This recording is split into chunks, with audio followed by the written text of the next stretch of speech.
Good afternoon. এখন 2টো বেজে গেছে। আমরা জাস্ট লাঞ্চ করলাম।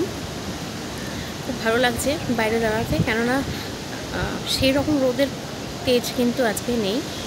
আজকে সুন্দর হাওয়া চলছে। আপনারা যদি থাকেন আপনাদেরও ভালো লাগবে।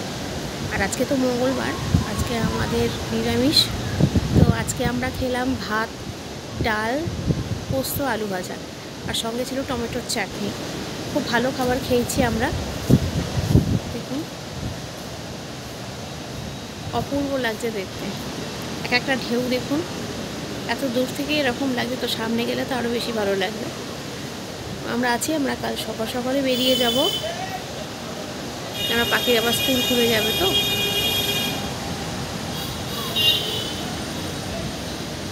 যতদূর দেখা যায় আর কি, ভালোই লাগছে। ঘরে একদম থাকতে ইচ্ছে করছে না। আর আমাদের আশাটাও ভীষণ অদ্ভুতভাবে হয়। আমরা আজ অবধি যেখানে যেখানে ঘুরতে গেছি, খুব কম সময় হয়েছে যে আমরা অনেক আগে থেকে টিকিট কেটে হোটেল বুকিং দিয়ে গেছি। বেশিরভাগ সময় আমাদের ঘুরতে যাওয়া হঠাৎ করে ঠিক হয় যে আমরা বেরোবো। আমরা হঠাৎ করে বেরিয়ে পড়ি, একটা অ্যাডভেঞ্চার আপনারা বলতে পারেন। তো এবারে যেমন হয়েছিল, আমাদের আসার কোনো ঠিক ছিল না। ছুটিটা প্রায় শেষ হয়ে এসেছিলো। আমরা হঠাৎ বলছিলাম যে আমরা কোথাও গেলে ভালো হতো, আর এক সপ্তাহ পর স্কুল খুলে যাবে। তো তখন হঠাৎ ঠিক হলো কাছাকাছির মধ্যে আমাদের আছে দীঘা। তো রাত্রে ঠিক হয়েছে, সকালবেলা বেরিয়ে পড়েছি। তো অনলাইনে টিকিট কাটা হয়েছিল 6:45-এর ট্রেন, কিন্তু হাওড়া স্টেশনে এসে দেখি ট্রেনটা ত্রাম্বলিপ্ত এক্সপ্রেস। তো ট্রেনটা তখন 6:45-এর জায়গায় 10:30টায় ছাড়বে। তো অতক্ষণ আমরা কোথায় বসবো, আবার বাড়ি ফিরে আবার যাওয়াটা সম্ভব ছিল না। তো তখন আমরা কি করলাম, আবার আমরা চলে এলাম ধর্মতলায় বাস স্ট্যান্ডে।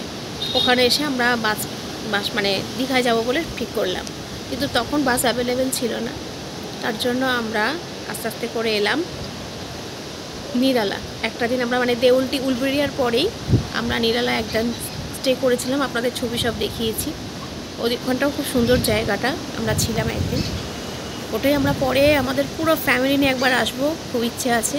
দোলনা আছে, বাচ্চারা ওখানে দোলনা চাপবে, বড় মাঠ আছে, খেলতে পারবে।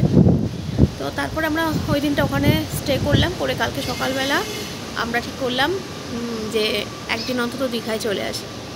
তো কালকে আমরা ওখান থেকে বেরিয়ে একটা টোটো ধরে আমরা কোলাঘাটের মুখটা এলাম।